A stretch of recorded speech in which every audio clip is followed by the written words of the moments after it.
ating community outreach program. At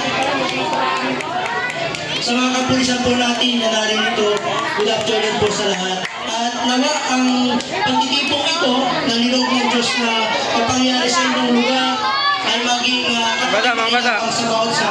Please, tahimik lang po muna. Yung iba, mamaya, sasabihin ko na para tumahimik kayo. Yung maingay, sir, wala mo ng ice cream mamaya. Sir, okay ba yun? Yung maingay, walang ice cream. Oh, andun, dala-dala kayong ice cream. Nasa likodan. So, i-enjoy natin ang araw nito dahil ito ay itinakda ng Panginoon upang ipadama sa bawat sa atin ang pagmamahal ng Diyos.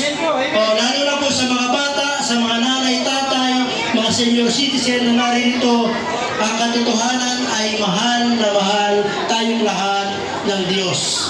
Ako po, si Kuya Elmer o Pastor Elmer, ang umiikot po sa kasasakupan ng Presinto 4, kasama ko po ang mga kapulisan sa mga feeding program, sa mga kasimbayanan, at sa mga katulad ng mga batang ganito.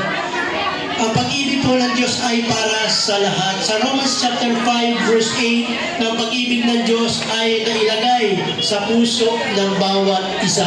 Sa kabila ng malinsangan, mainit na kalagayan, nakatatakot na itong init na ating nararamdaman na pwedeng ikapanganib, lalo na ng mga mayroong high blood.